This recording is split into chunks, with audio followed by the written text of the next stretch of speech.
Lockdown begins. 2 million West Australians confined to their homes. Schools are closed, events cancelled as a hotel quarantine worker tests positive in Perth. This is a very serious situation, and each and every one of us has to do everything we personally can to stop the spread in the community. Many states shut their doors on WA, but as some close, others reopen, with Sydney-siders able to return to the Sunshine State. The Prime Minister to announce more money for vaccines, but the end of COVID support for the economy. Breaking overnight, his latest battle, British lockdown hero, 100-year-old war veteran Captain Tom Moore, admitted to hospital with coronavirus. Also ahead, a leaked report criticises the Collingwood Football Club for its handling of racism over many years. Plus, a world exclusive on the Australian stage. Melbourne Opera is presenting the Everest of opera, Richard Wagner's legendary Ring Cycle. The show's director and conductor join us shortly on News Breakfast.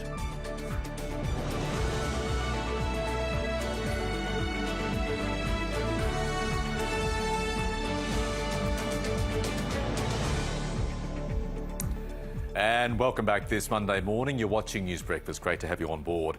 More than 2 million West Australians have spent their first night in lockdown as the state desperately tries to trace any potential spread of COVID-19 after it sadly leaked from hotel quarantine. The lockdown kicked off at 6 p.m. local time, and the shock announcement sparked a wave of panic buying in supermarkets, with COVID testing lines growing immediately. The strict 5-day lockdown takes in metropolitan Perth, the southwest and the Peel region, and is already affecting FIFO workers and interstate travellers. The Premier, Mark McGowan, says the positive case, a hotel security guard in his 20s, visited several sites while infected with what's suspected to be the highly contagious UK strain of the virus. Let's go straight to Rhiannon Shine in Perth. Good morning, Rhiannon. What do we know? Hi Lisa, I'm outside Coles on Falkirk Avenue in Maylands. This is one of about 16 locations which, as you say, we know that security guard visited in the past 5 or 6 days. So anyone who lives or works in this area where I am now is being asked to get a COVID test, and for anyone else they're being urged to go to the WA Health website and see that list of locations and find out if they too need to go and get a COVID-19 test. Today, Western Australia's contact tracing capabilities tested for the first time after an infected hotel worker triggers a 5-day lockdown.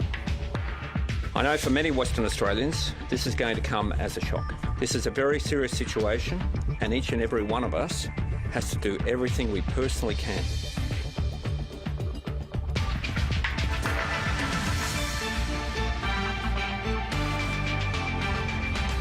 Also ahead, the Prime Minister to boost vaccine funds while pandemic subsidies come to an end.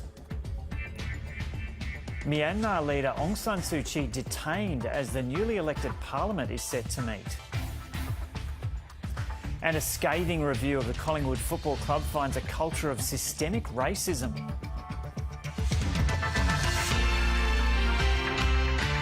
Hello and welcome to Mornings. I'm Joe O'Brien, taking a quick look at the weather first in the capital cities around the nation today. Brisbane and Sydney showers, Canberra a possible thunderstorm, Melbourne and Hobart mostly cloudy, Adelaide and Perth sunny, and Darwin a possible thunderstorm.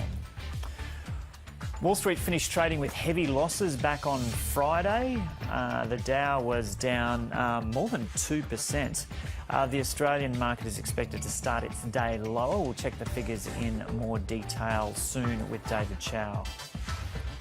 Now, just before we go to the COVID situation here in Australia, I'll mention this news. It's only just come through in the last few minutes, and that's that the Myanmar leader Aung San Suu Kyi has been detained.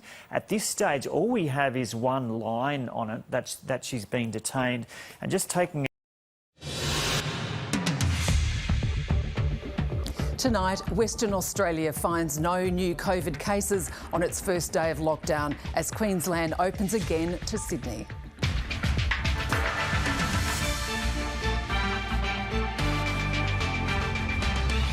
A man charged with murder over the death of a Brackenridge man whose body was discovered by his mother. The military takes control of Myanmar, detaining leader Aung San Suu Kyi. And waste not working, the futuristic rubbish system sitting idle because there's no one who can switch it on. Good evening, Lexi Hamilton-Smith with ABC News. For the first time since early December, people from the Greater Sydney region can now freely travel into Queensland. The border barriers have been dismantled, our families are reunited and businesses prepare for the arrival of big spending tourists. But authorities have warned the restrictions could quickly return if there is another outbreak of COVID-19. Emma Pollard reports. And time for the finance news now. And Australian house prices have hit a new high in January. Here's Alan Kohler.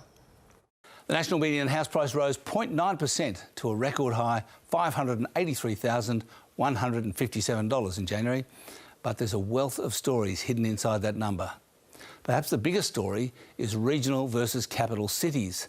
Now, the last boom between 2016 and 2018 was all about the capitals.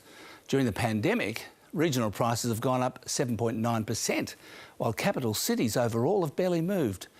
But there are huge differences between the cities. In the last boom, it was all Melbourne and Sydney. This time, they've gone backwards, and Darwin, Canberra, Hobart and Adelaide are the big winners.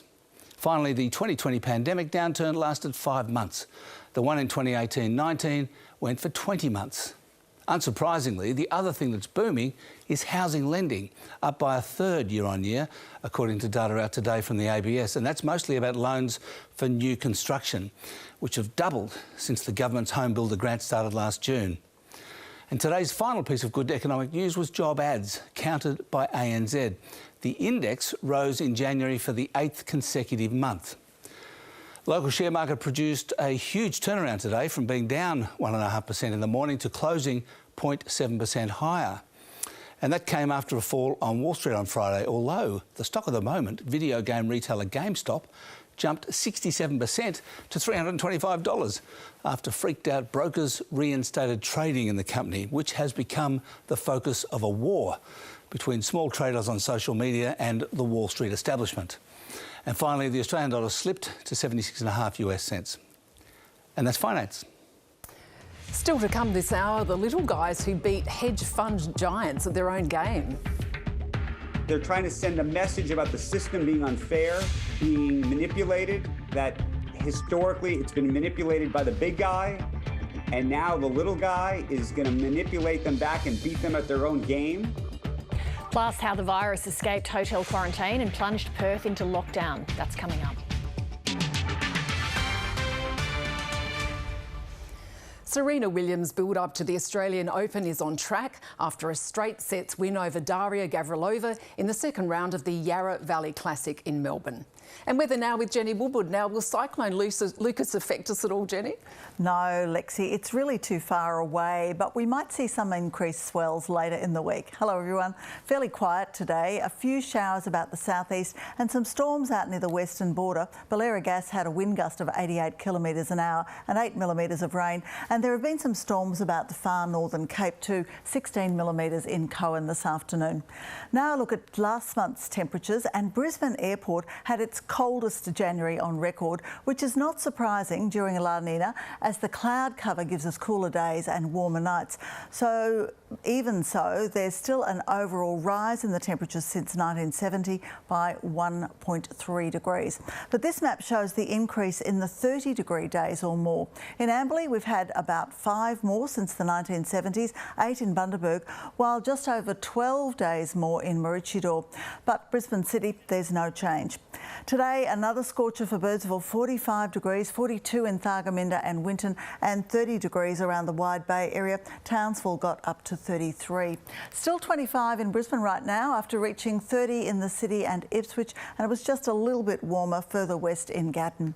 Mainly clear skies across the state. Now, that's storm activity creeping into the west here, and we've also got some storms around the Northern Cape. Still a lot of clouds streaming across from the west from the low, which could develop into a cyclone. While we've got Cyclone Lucas near New Caledonia, and also there's Anna further east. Another wet day ahead all along the east coast, 24 the top for Sydney, and some of those showers will push into Canberra, 25 expected there. Darwin will be almost cool, a top of only 29 degrees, but there's a 90% chance of rain and possibly a storm.